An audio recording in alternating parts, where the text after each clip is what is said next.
Welcome to today's historical deep dive. Ever wonder if the biggest battles are won on the map or inside the mind of the commander? We're stepping into the tumultuous life of a man who reshaped Europe with sheer will, Napoleon Bonaparte. This isn't just dates and places. It's a journey into ambition, the dizzying heights of power, and the spectacular falls that follow when the ego outruns reality. You think you know the story? Prepare to see the man, not just the myth. The decisions behind the destiny, and the profound, often heartbreaking, human cost of chasing ultimate control. If you love immersive, real storytelling about ambition and downfall, hit like and subscribe. It helps us more than you know. We're uncovering the lessons history holds for us, right here, right now. Drop a comment with your favorite Napoleon quote, or the moment that shocked you most. What aspect of the emperor fascinates you?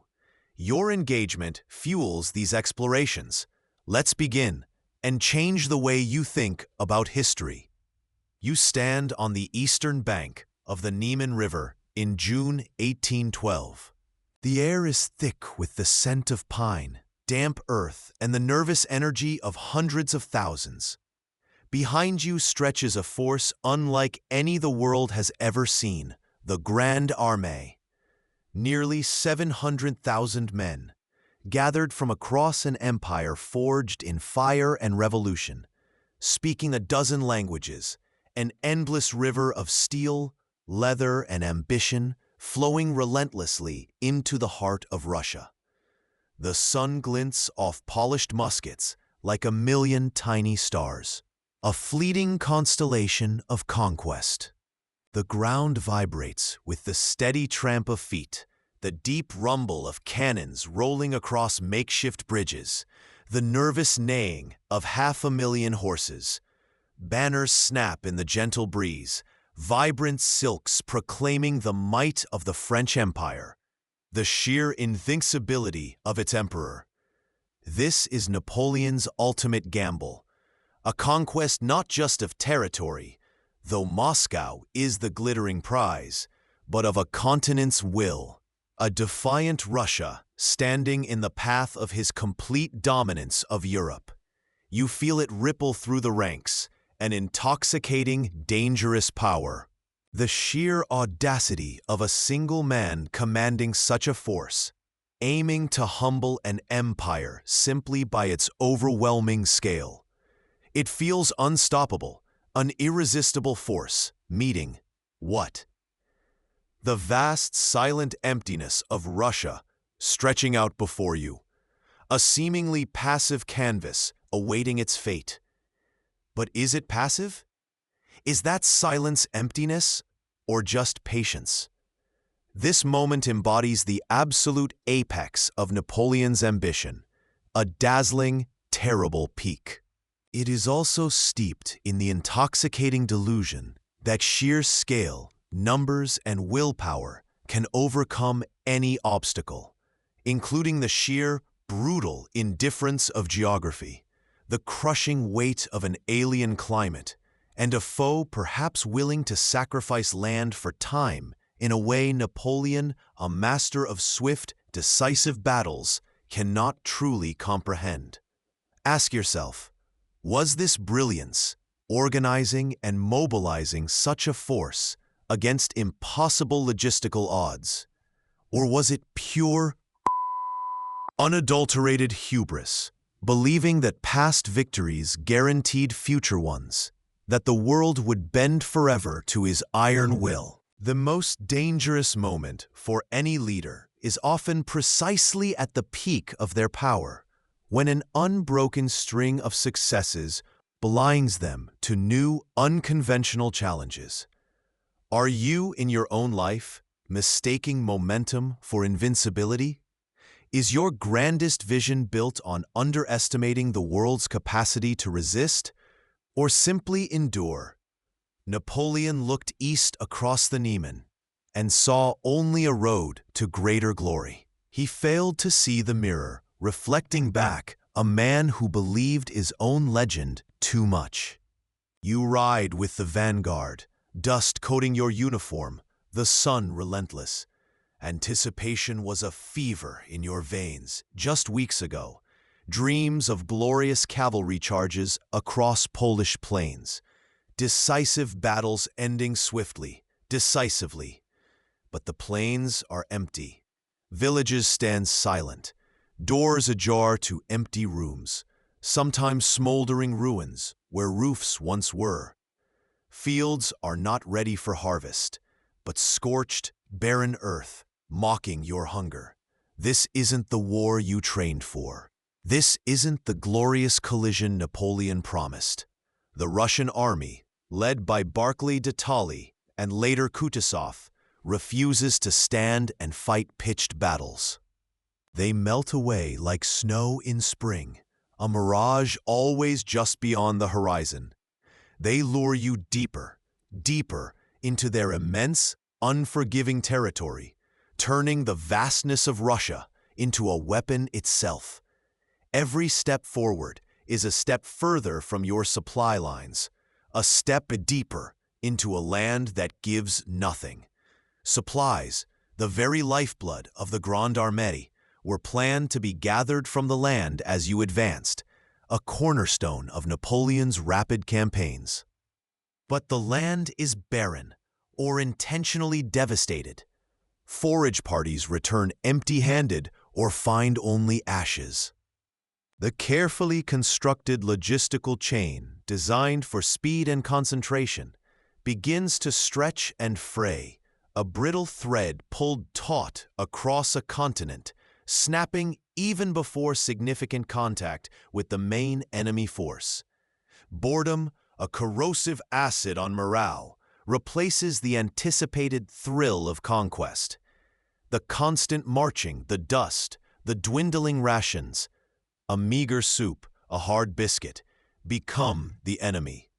You see the faces around you, anticipation replaced by grim determination, then weariness, and finally, a dawning dread. This war isn't fought with cannons and bayonets here. It's fought with miles, with hunger, with the relentless, passive resistance of an empty land and a retreating foe. Here lies a surprising depth. Russia's strategy of retreat and scorched earth was not cowardice, but a brilliant, brutal counterpoint to Napoleon's very essence. It was a refusal to play chess on his board. Napoleon thrived on speed, on forcing a single, decisive battle, on concentrating overwhelming force at one point. The Russians denied him that point, turning his greatest assets, speed and concentration, into liabilities. Speed meant outrunning your supplies. Concentration meant cramming hundreds of thousands into a void that could sustain none. It forced a slow, consuming march that bled the Grande Armée dry without ever firing a major shot. This isn't just a military tactic. It's a profound psychological weapon. It takes the initiative away, makes the invader feel powerless against nothing. What do you do when the enemy simply isn't there? What do you conquer when only ashes remain? Napoleon, accustomed to armies that stood and fought, that defended their capitals, seemed blindsided by this passive, destructive strategy. He pushed deeper, convinced they must eventually fight, that Moscow must be the prize that forces their hand. Ask yourself, when facing a challenge, are you adaptable enough to confront an opponent who refuses to play by your rules? Is your strategy so dependent on assumptions about your opponent's behavior that they will stand and fight, that they will defend key points, that the land will provide, that it crumbles when those assumptions are overturned?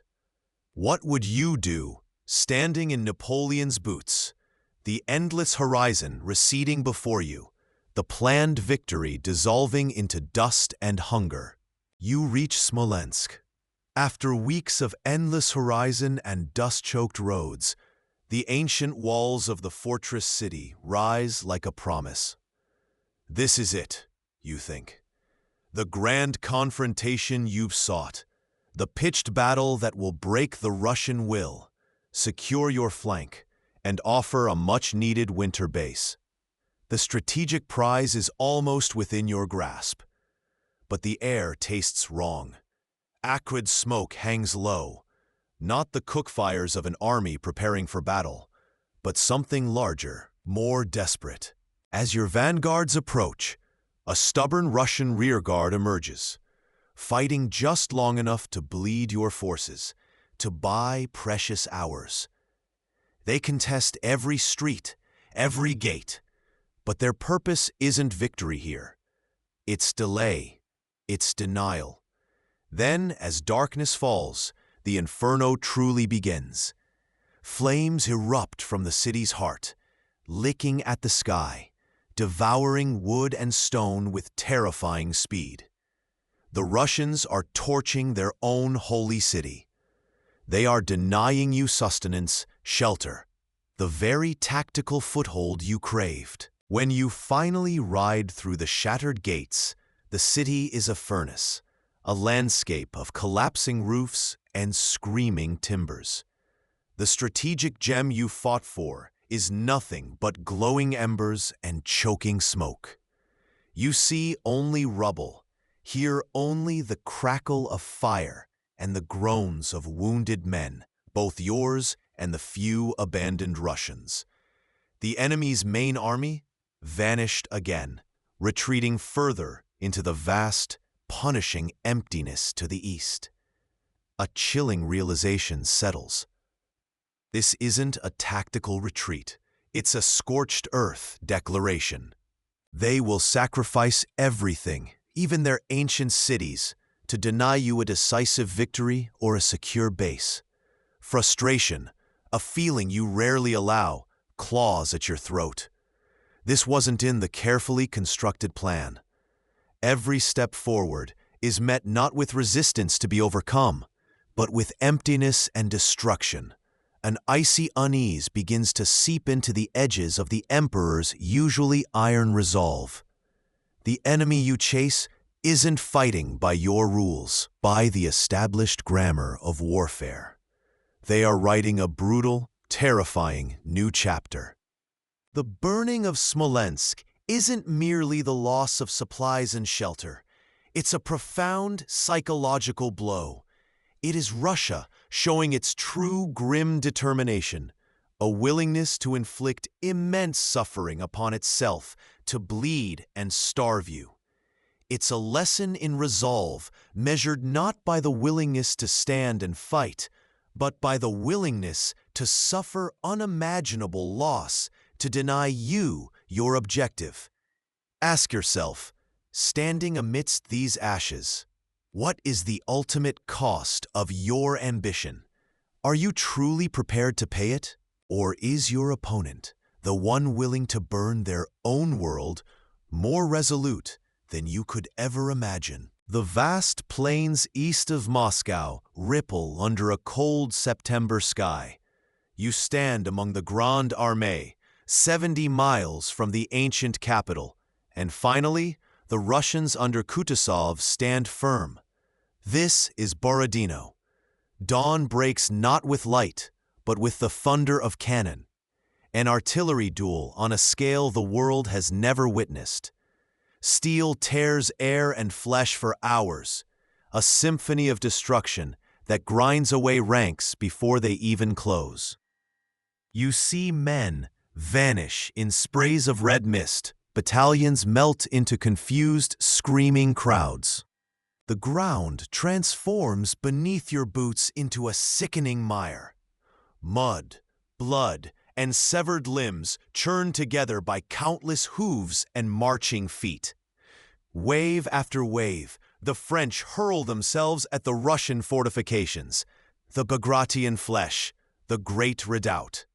Each gain is purchased with a horrifying down payment of lives. You scramble over broken bodies, scale smoking earthworks, only to face fresh lines of defenders, waiting in grim silence. The air thickens, acrid with gunpowder, choked with the cries of the dying and the screams of wounded horses. By the time the bloody sun begins its descent, the field is a charnel house. 70,000 men lie dead or mangled, the most horrific single day of casualties in the Napoleonic Wars. Napoleon holds the blood-soaked ground. It is a victory, undeniable on the map.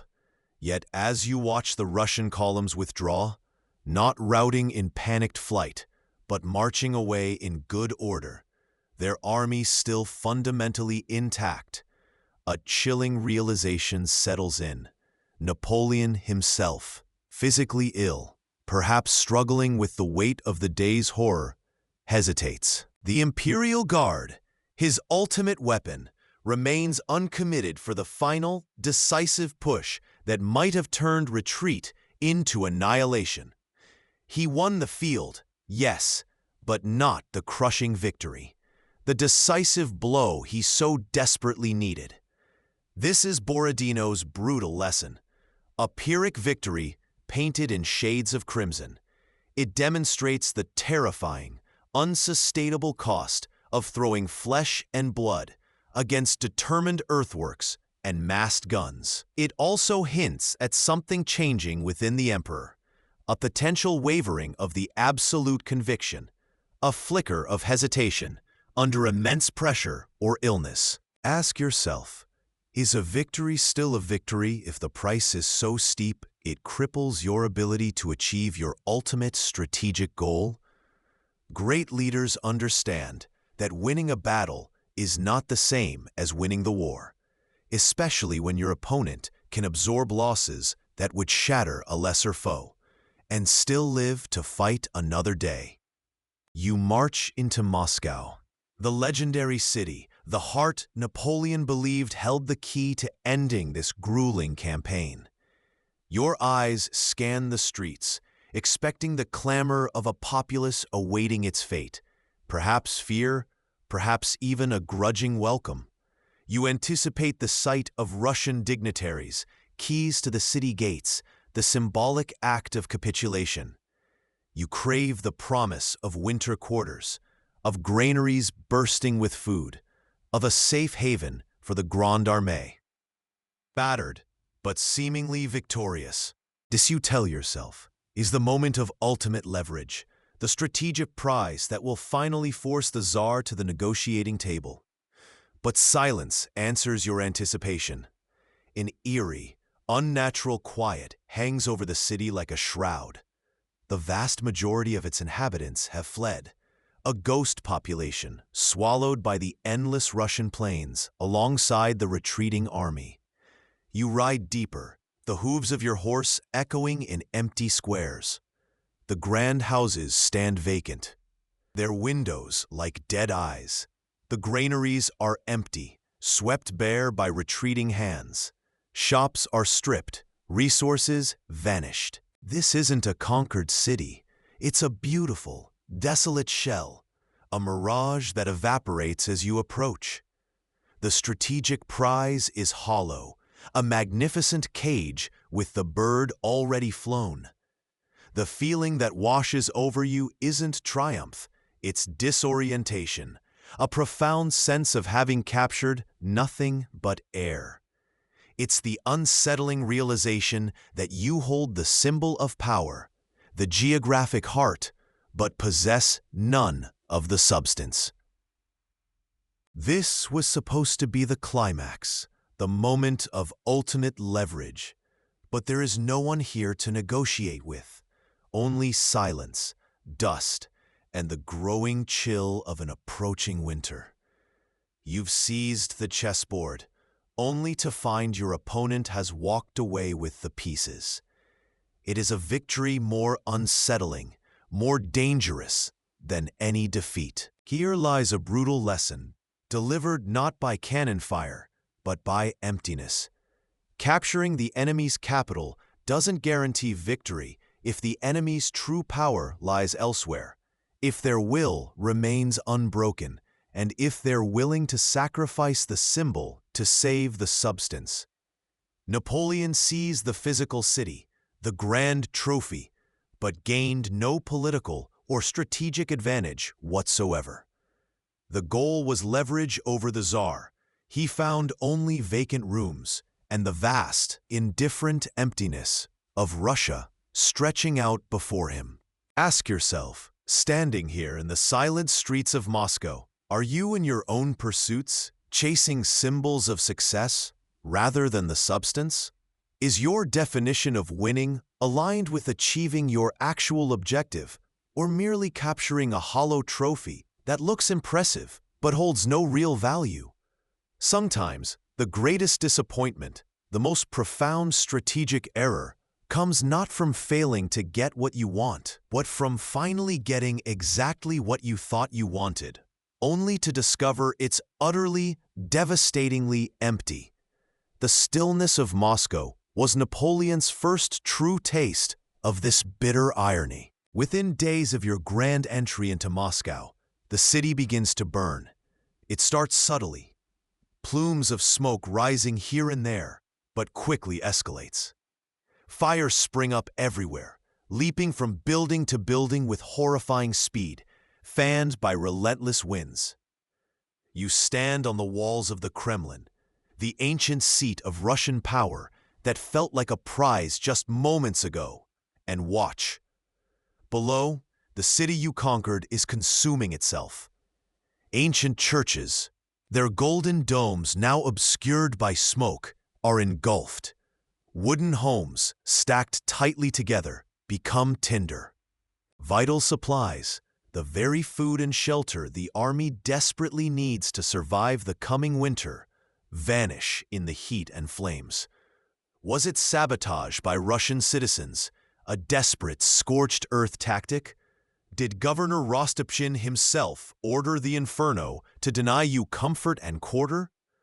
Or was it simply the inevitable chaos born from a hasty evacuation and desperate soldiers looting amidst the panic? The exact truth remains shrouded in smoke, but its effect is brutally clear. The fire completes the destruction. The Russians began with their strategic retreat. They gave you a hollow victory, an empty city, and now they are burning that emptiness to ash. Any hope of settling the Grande Armée comfortably for the harsh Russian winter is annihilated. Any notion that Moscow would be a strategic base, a lever of power to force the Tsar's hand, dissolves with the rising heat. Moscow, the fabled heart of Russia, your supposed prize, transforms before your eyes into a vast, smoldering funeral pyre for your ambitions. This fire is not just destruction. It is a potent symbol of Russia's unyielding defiance and your inescapable entrapment. It demonstrates a terrifying willingness on the part of your enemy to destroy their own most sacred sites, their own capital, if it means denying you victory. They are burning down their own house to ensure you cannot shelter in it. Here lies a profound, chilling lesson. What happens when your opponent's commitment to denying you victory is so absolute, so fanatical, that it surpasses your own commitment to achieving it? Are you prepared for an adversary willing to self-destruct, knowing that their ruin simultaneously cripples you?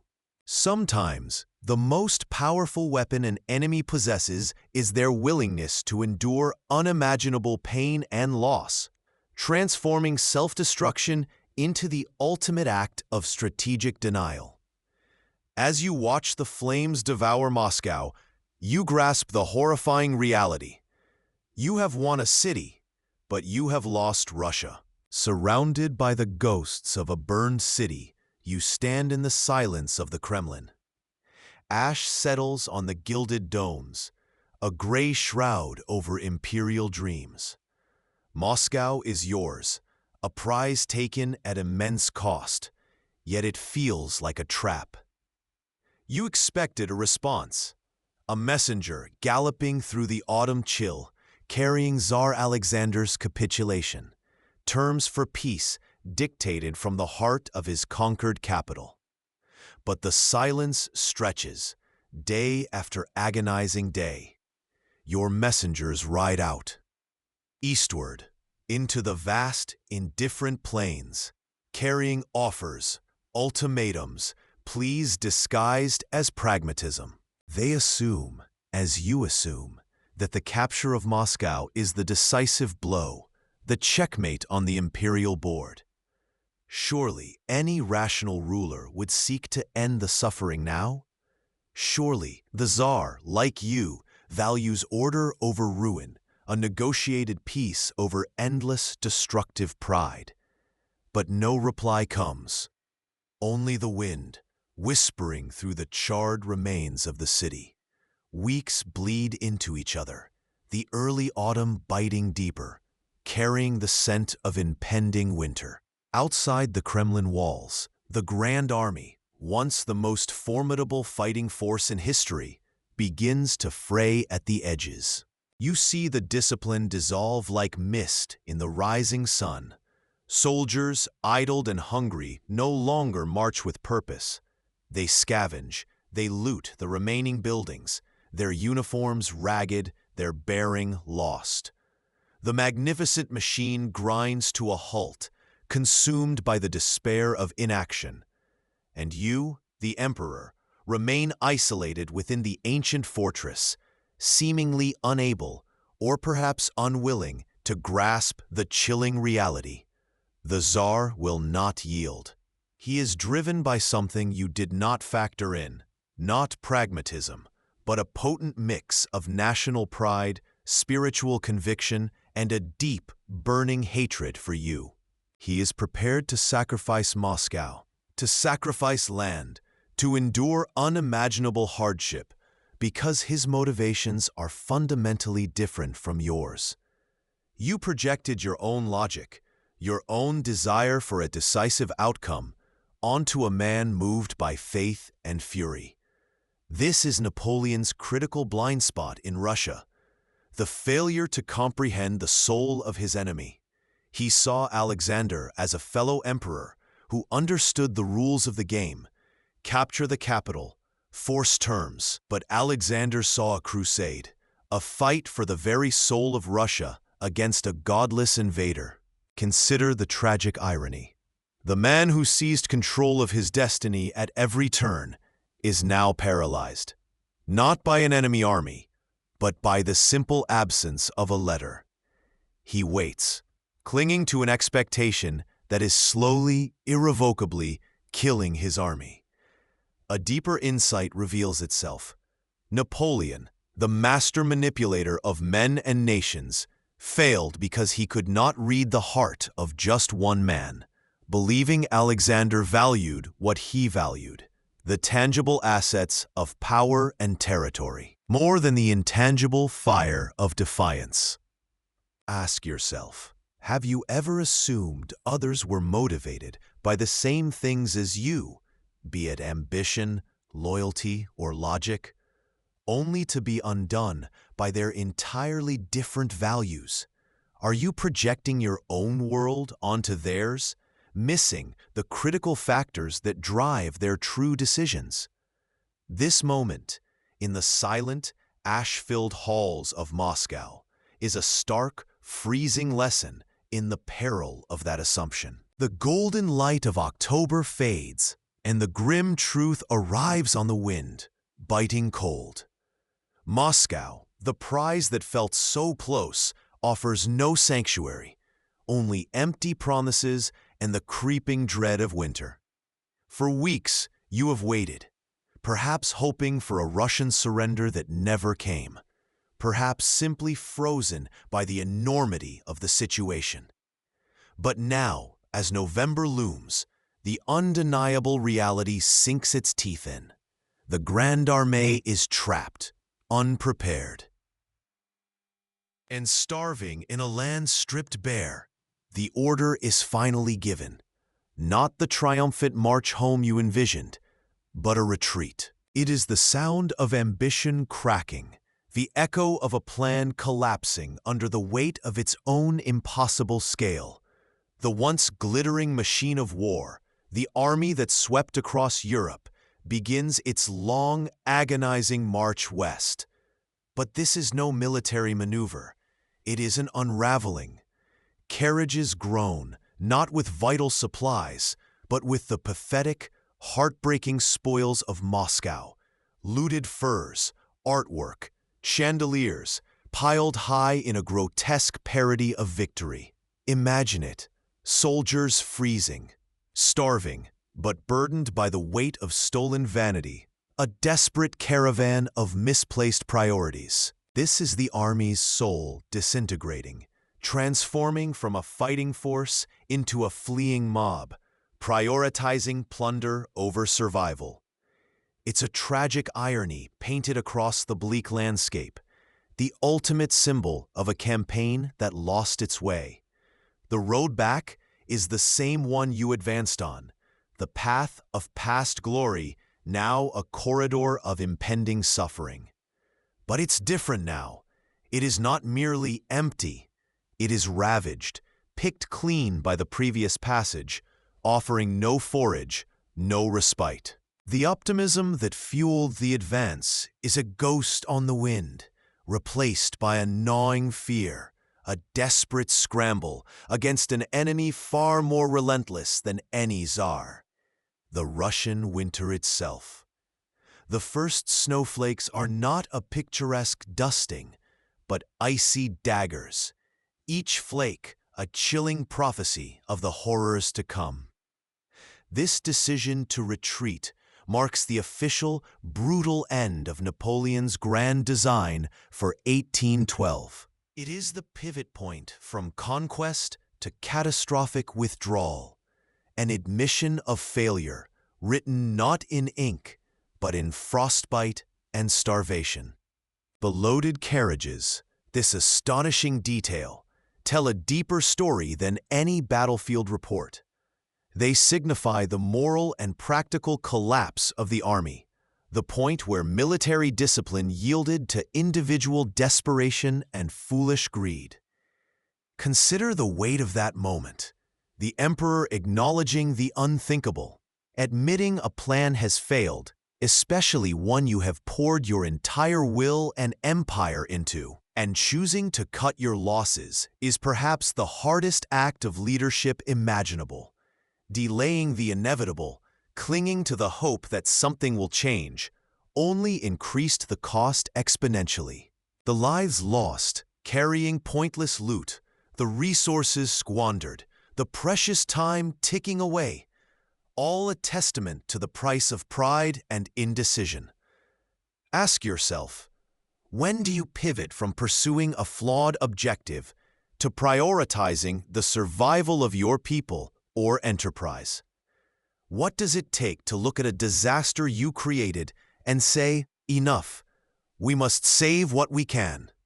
The ghosts of Moscow cling to your boots, but a new hope glimmers.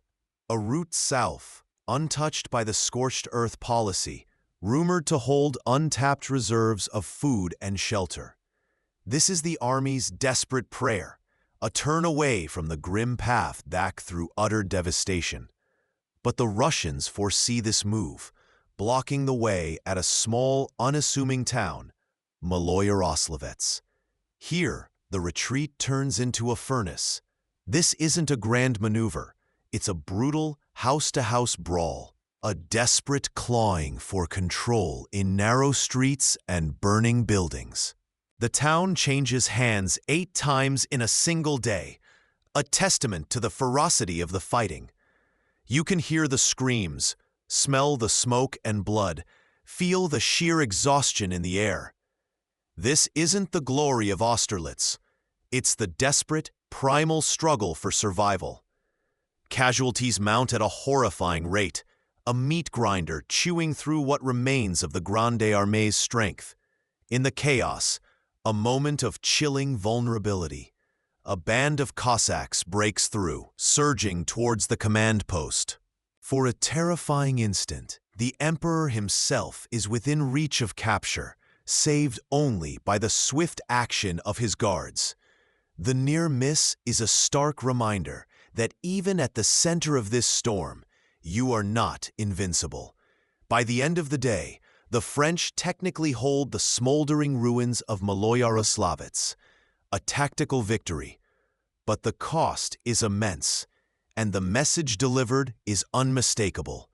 The southern road is too heavily defended, too costly to force open. The will to push through the carnage for uncertain gain falters.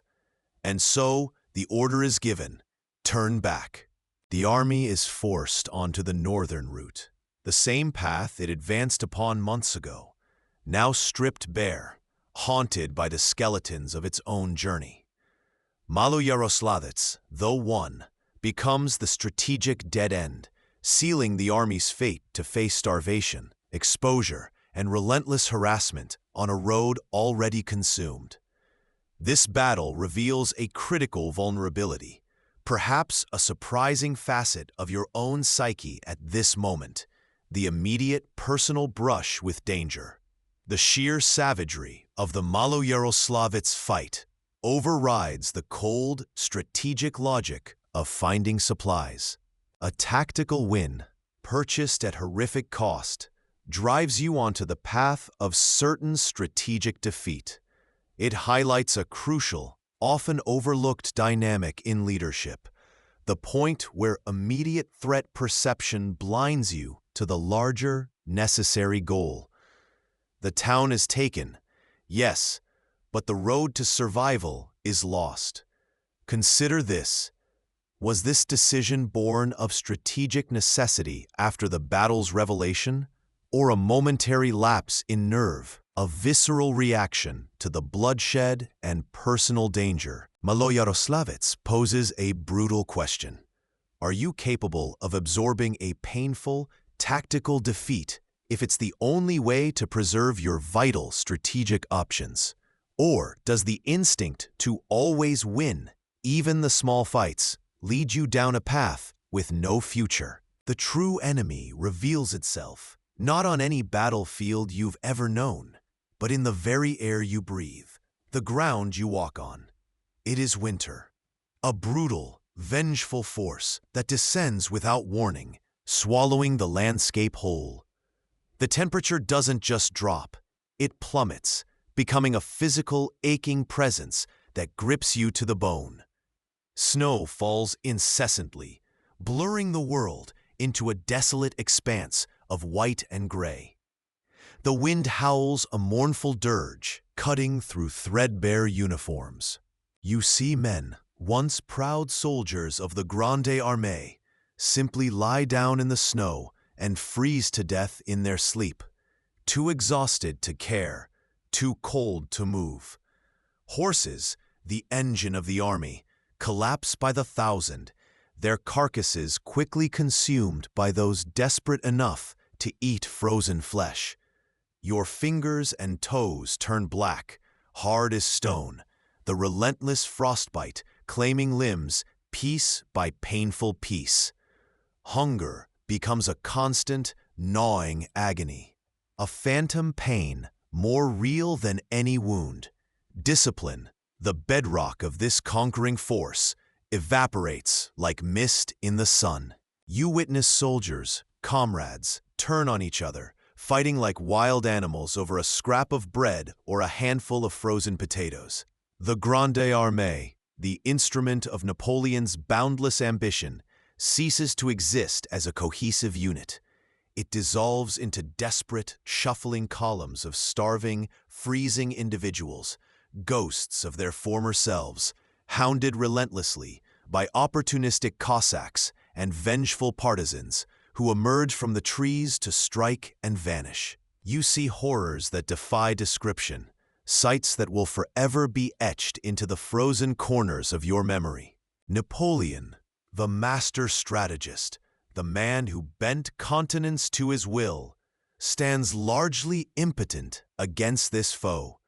His meticulous planning, his unshakable belief in the power of human will and organization, had overlooked or simply dismissed the environmental realities of this vast, unforgiving land.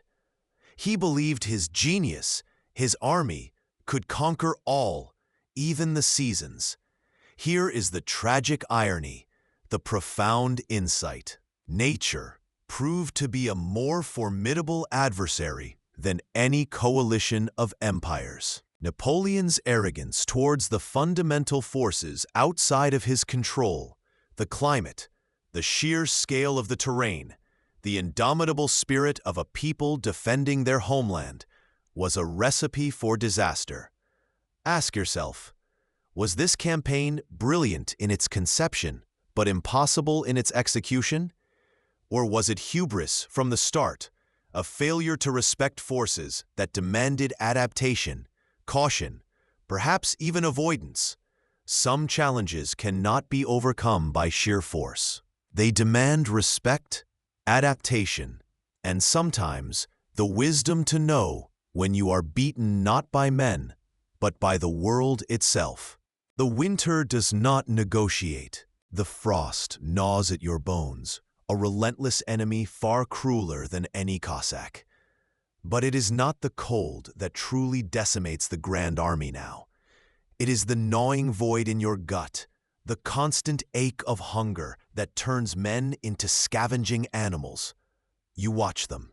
They chew on frozen horseflesh, a delicacy compared to the strips of bark or boot leather they gnaw just to feel something in their mouths. The grand pronouncements of empire and glory, the fiery speeches in Paris, they mean less than a single frozen potato found half buried in the snow. Your world shrinks to the immediate, the primal. Find food, find warmth, stay alive for one more hour. And then there is the sickness. Dysentery, typhus, diseases that feast on bodies already weakened by starvation and exposure. Men collapse by the roadside, their last strength draining away in agonizing spasms. The living stumble past, too numb or too selfish to help. Sometimes they pause, not to offer aid, but to strip the dying or the newly dead of boots, coats, anything of value. The once proud uniforms are rags, the faces beneath them gaunt, hollow-eyed specters, trudging forward in a daze of unending misery. The discipline, the camaraderie, the very idea of an army built on shared purpose dissolves like mist. It is every man for himself in this frozen hellscape. This isn't just a logistical failure of not having enough bread or bandages. It's the unraveling of the social contract, the implicit promise that leadership will provide for its people, that there is a collective purpose worth suffering for, shatters under the weight of unimaginable deprivation. Napoleon, the master strategist, the administrator who organized nations, watched as the fundamental needs of his soldiers went unmet on a catastrophic scale. And the consequence wasn't just desertion. It was the disintegration of men, their humanity stripped away as surely as their clothes were taken by the dying.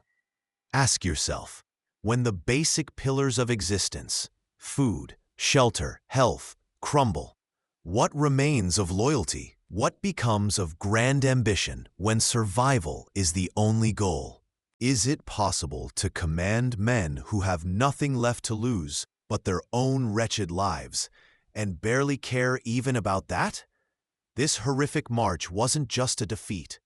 It was a brutal demonstration that true leadership begins not with grand campaigns, but with the fundamental, often invisible, work of ensuring your people are fed, clothed, and cared for. Neglect that, and even the most formidable force will collapse from within, reduced to scattered individuals clawing their way through the snow. This was the chilling, undeniable cost of overlooking the mundane realities of war. They appear as specters in the frozen landscape, born of the snow and the desperate rage of a violated land. The Grande Armée, once the thunder of Europe, is now a stumbling procession of ghosts, hunted not by rival armies, but by the wind, the cold, and these elusive, brutal shadows on the flanks. The Cossacks and peasant partisans are relentless. They are the sharp, cruel edges of Russia itself, constantly tearing at the retreating columns. You see them materialize from the swirling snow or the frozen forests, small bands, swift, merciless. This isn't the grand, predictable battle you are accustomed to. This is 1,000 tiny, savage wars fought in the ditches and drifts. They don't seek pitched battles. They seek weakness. They hit the rear guard, cutting down stragglers too exhausted to raise a musket. They swoop on the fragile wagons, seizing what little food and supplies remain, dooming those left behind. They sow pure, unadulterated panic. A cry goes up on the left flank, a flurry of sabers and screams, and just as quickly, they are gone, swallowed by the endless white, leaving only carnage and deepening despair in their wake. There is no rest, no safety, nowhere to turn that isn't potentially hosting a hidden enemy waiting to strike. The theoretical lines of march become a terrifying gauntlet. Every soldier, from the grizzled veteran to the freezing conscript, must remain constantly vigilant, muscles screaming, eyes burning, listening for the dreaded thrum of hoofbeats on hard-packed snow. This constant, low-grade terror is a poison, accelerating the physical collapse already underway, shattering morale more effectively than any cannonade. Here lies a critical, tragic irony for the master strategist.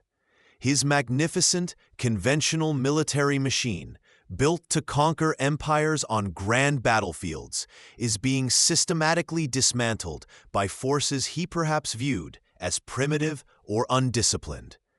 He underestimated the enemy's capacity for unconventional warfare, yes, but perhaps more profoundly, he underestimated the fury of a populace defending its homeland unto death.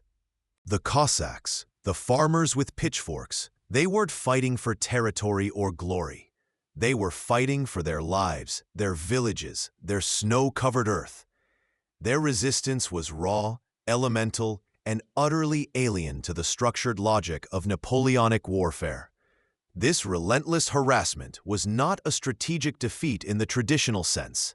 It didn't destroy the army in one blow, but it was a constant hemorrhage, a psychological grinder that turned retreat into a living nightmare, ensuring that fewer and fewer would ever make it out. Ask yourself, looking at this scene, was this inability to counter an asymmetric threat a tactical oversight, or the fundamental blind spot of a general fixed on fighting the last war? What would you do when your greatest strength is rendered irrelevant by an enemy that refuses to play by your rules? The frost bites deep, a physical manifestation of the defeat that has devoured your army piece by piece across the unforgiving landscape. Ahead, in the relative shelter of a carriage, is the emperor. But look closer. Even here, among the shattered remnants of the Imperial Guard, a different kind of coldness seems to settle. The isolation of command pushed to an extreme. You watch as dispatches arrive from Paris, reports on the political situation, the frantic need to raise new armies. His gaze is fixed on these papers, on a future battle, a future necessity. The horrific, immediate reality unfolding outside the carriage window. The starving men, the frozen limbs, the collapsing discipline, feels secondary, a problem for his marshals to somehow manage. Your marshals, these battle-hardened veterans, are back with the main body, wading through the human wreckage. They bear the brunt of the logistical nightmare, the impossible task of feeding the unfed, warming the frozen, motivating the utterly broken. They see the despair in the eyes of men who once worshipped the emperor, men who now simply endure, their faith eroded by the scale of the suffering. The emperor is, technically, physically present on this nightmare march, but his mind is elsewhere. It's already racing ahead, past the Berezina, past the ruin, focused relentlessly on the next chess move on the grand European board, not on the dying pieces being swept from the board around him. This retreat, this inferno of ice and suffering, reveals a tragic flaw, a subtle but profound crack in the edifice of Napoleon's leadership. While strategically he had to survive, had to return to rebuild the army, had to maintain focus on the political chessboard in Paris, this very necessity demanded a distance from the agony of his soldiers. He couldn't afford to break, to succumb to the horror, but in shielding himself from it, he inadvertently severed the near-mythical bond forged in countless campaigns, that unique connection that made men march through hell for him. The man who famously knew his soldiers' names, who shared their bivouacs on campaign, was now isolated by the very crisis he had created. The sight of him in his carriage, while understandable from the cold logic of survival, inflicted a deeper wound than any Cossack lance. It was the wound of disconnect, of perceived indifference at the moment of absolute collapse. Ask yourself, can a leader truly command the ultimate sacrifice from their people if they cannot visibly, tangibly share in their most desperate hour of suffering? What happens to loyalty when distance from the unbearable cost becomes the price of strategic survival? This moment on the road back from Moscow suggests that the very act of insulating oneself from the pain, even for the most compelling strategic reasons, erodes the empathy and loyalty that are the invisible foundations of true command. It is a stark, chilling lesson.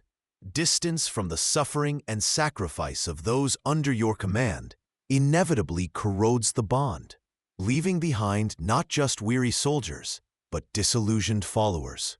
The emperor's focus was on the future, but his present detachment cost him a piece of his past glory, the unbreakable trust of his men. You arrive at the banks of the Berezina River, a cruel frozen expanse slicing across your path like a white, insurmountable scar.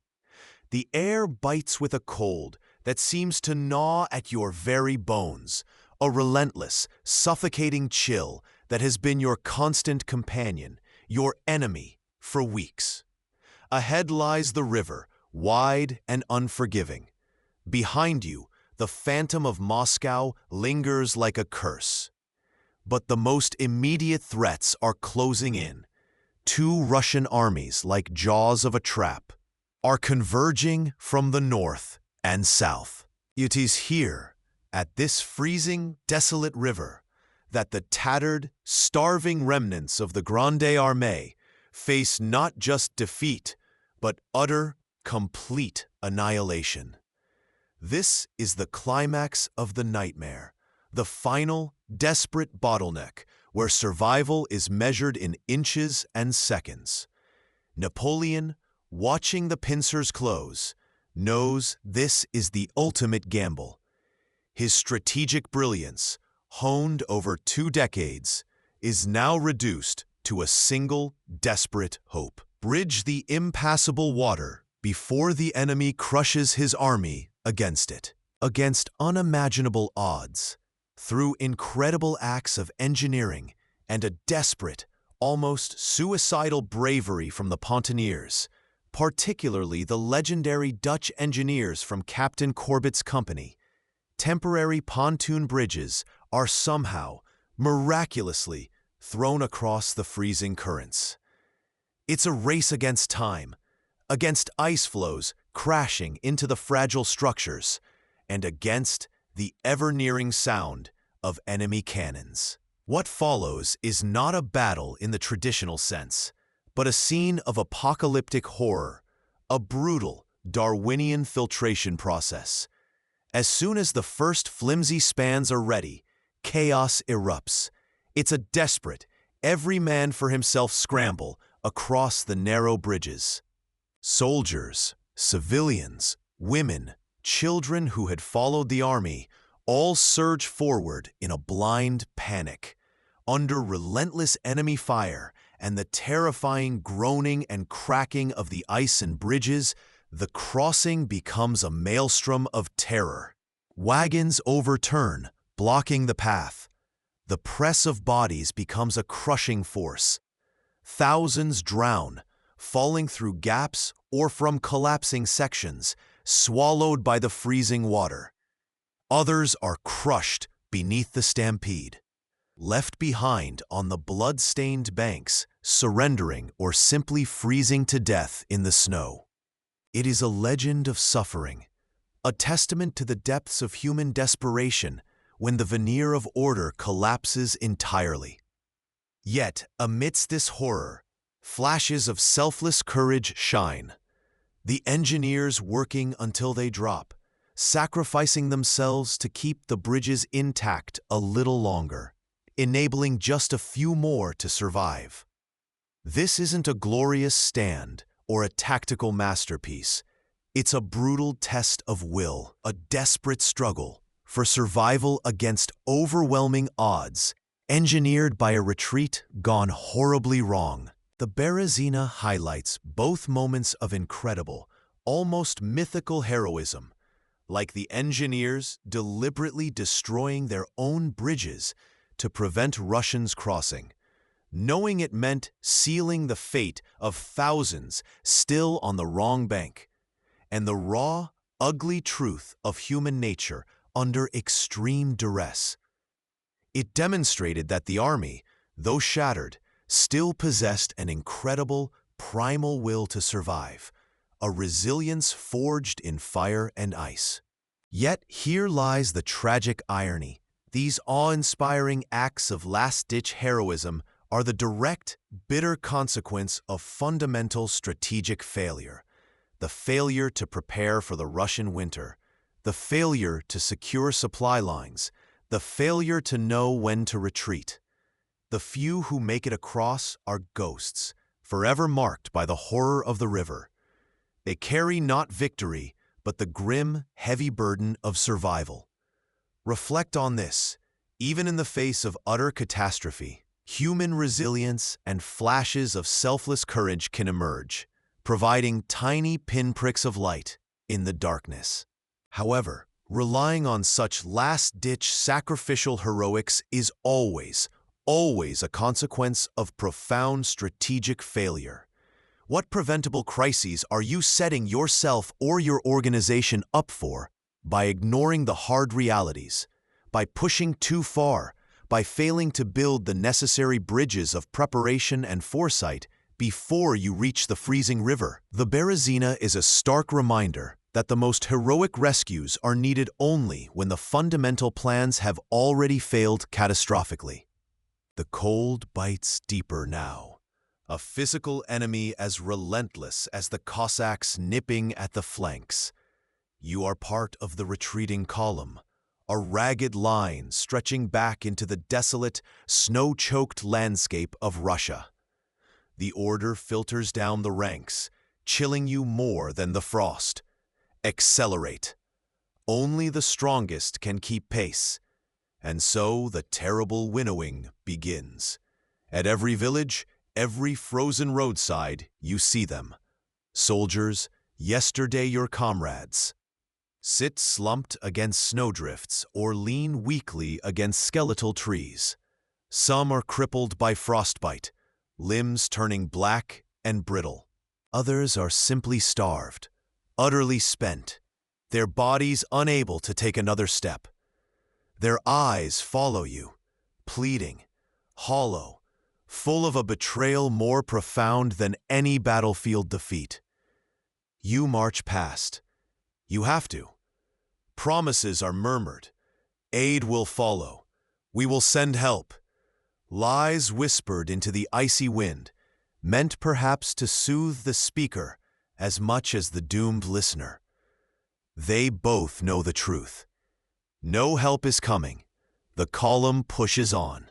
The sound of thousands of boots crunching on snow, drowning out the fading cries behind you.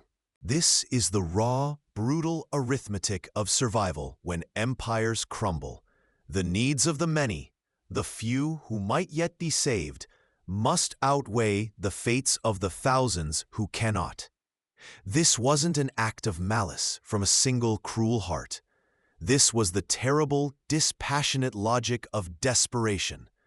To slow down, to divert resources, to wait for the weak, was to invite the total annihilation of the entire remaining force, including the emperor himself. The collective goal, the preservation of a nucleus, the potential for a future return, demanded the ultimate sacrifice from those who had given their all. It was a horrifying illustration of utilitarianism stripped bare, where human beings become variables in a grim equation for collective survival. Napoleon, far ahead, was making the strategic calculation that sealed their fate, prioritizing speed and distance over the lives of those too slow to flee. And here is a brutal insight. While Napoleon was miles ahead, the order to abandon was executed by officers and NCOs who had marched with these men. It required them to enforce a decision that tore at the last shreds of their shared humanity. They had to look into the eyes of men they knew, perhaps shared rations with, and leave them to die in the snow. This moment wasn't just about Napoleon's strategic ruthlessness. It was about the moral burden placed on every level of command during utter collapse. The grand failure at the top cascaded down, forcing agonizing choices onto every individual still capable of marching. Ask yourself, standing there, hearing the desperate calls, knowing the alternative was likely your own death or capture, would you have been able to march past? What does it take to prioritize the cold logic of survival over the immediate, desperate plea of a fellow human? Does your ambition, your commitment to a larger cause or group, contain within it the potential for this kind of terrible calculation? This willingness to accept or inflict an unimaginable human cost for the sake of a strategic outcome? This wasn't glory. It was the grim ledger of defeat, paid for in abandoned lives.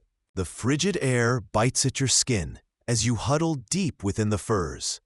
Outside, the endless, frozen landscape of Eastern Europe rushes past in a blur of white and gray. This isn't a grand carriage, not the imperial pomp you're accustomed to. This is a simple sleigh, moving with a desperate speed. You are Napoleon, Emperor of the French, but tonight you are traveling incognito, a phantom fleeing west.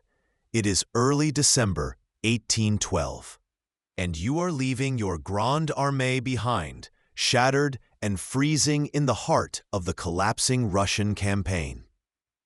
This is arguably your most controversial decision, the moment where strategic calculation collides head-on with the stark reality of leadership and loyalty. You have entrusted the remnants of your once magnificent force to your marshals, broken men leading spectral formations of frost-bitten ghosts. Your stated reasons are clear, pragmatic. Paris is vulnerable. Whispers of conspiracy abound. And only you can galvanize France to raise the new armies needed to face the inevitable onslaught from the east. You see it not as flight, but as a necessary maneuver on the grand chessboard of Europe, a strategic retreat of the king himself to ensure the survival of the game. But the image is damning, indelible. The emperor, bundled against the cold, speeding away from the suffering, his gaze fixed forward on the political maneuvering, the potential coup, the next campaign. Behind you, miles melt into leagues, leaving only the silence and the biting wind where thousands of your loyal followers lie frozen in the snow. This physical distance you are creating with each passing hour is a mirror reflecting the growing emotional and political distance between you and the grim reality of your empire's newfound fragility. The immense human cost of your ambition. Here is the paradox, the deep, painful irony. The man who forged an empire through unwavering loyalty and shared hardship now appears to abandon the very men who bled for him. Was this brilliant, cold strategy? The recognition that the emperor's survival was paramount to the state's survival? Or was it a profound act of self-preservation, a strategic retreat that felt to those left behind like betrayal? Your presence in Paris might be essential for raising fresh forces, yes, but what is the cost in the currency of trust? A surprising detail, perhaps, is how few of your marshals openly condemned this decision at the time. Many understood the strategic imperative, even as their hearts ached for the men. Yet, the seeds of doubt, of resentment, were sown in the frozen earth you sped away from. Ask yourself, standing in those boots, fleeing west, when does strategic necessity cross the line into perceived abandonment? What is the weight of leadership when it demands a choice between thousands of loyal lives today and the potential survival of the state tomorrow?